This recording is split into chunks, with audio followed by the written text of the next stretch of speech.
Juges, chapitre 13. Les enfants d'Israël firent encore ce qui déplaît à l'Éternel, et l'Éternel les livra entre les mains des Philistins pendant 40 ans. Il y avait un homme de Tsoréa, de la famille des Danites, et qui s'appelait Manoach.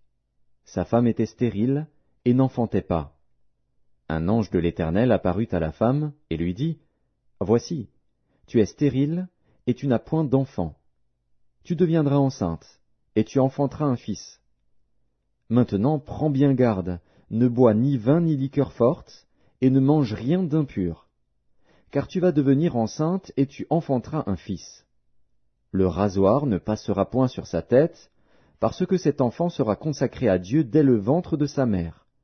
Et ce sera lui qui commencera à délivrer Israël de la main des Philistins. » La femme alla dire à son mari, « Un homme de Dieu est venu vers moi, et il avait l'aspect d'un ange de Dieu, un aspect redoutable.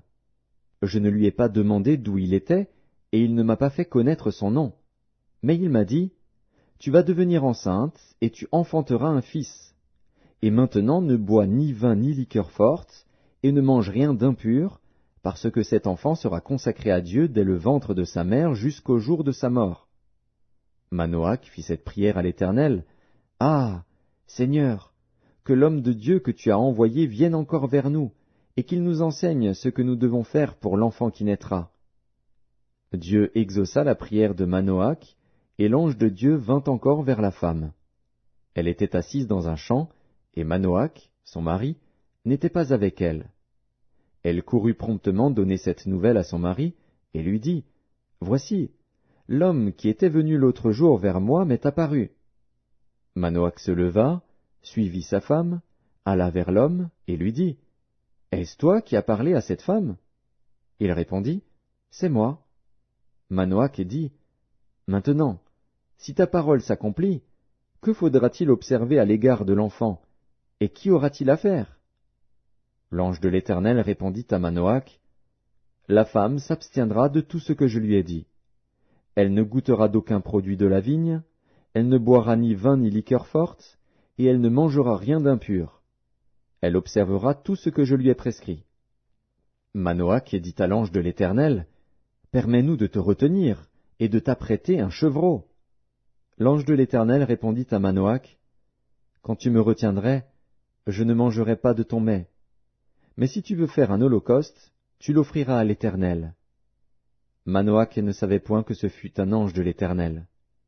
Et Manoach dit à l'ange de l'Éternel, « Quel est ton nom, afin que nous te rendions gloire, quand ta parole s'accomplira ?» L'ange de l'Éternel lui répondit, « Pourquoi demandes-tu mon nom? Il est merveilleux. » Manoach prit le chevreau et l'offrande, et fit un sacrifice à l'Éternel sur le rocher. Il s'opéra un prodige, pendant que Manoach et sa femme regardaient.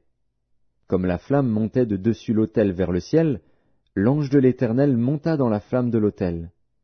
À cette vue, Manoach et sa femme tombèrent la face contre terre.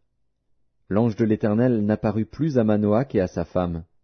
Alors Manoach comprit que c'était l'ange de l'Éternel, et il dit à sa femme, « Nous allons mourir, car nous avons vu Dieu. » Sa femme lui répondit, « Si l'Éternel eût voulu nous faire mourir, il n'aurait pas pris de nos mains l'holocauste et l'offrande, il ne nous aurait pas fait voir tout cela, et il ne nous aurait pas maintenant fait entendre pareille chose. » La femme enfanta un fils, et lui donna le nom de Samson.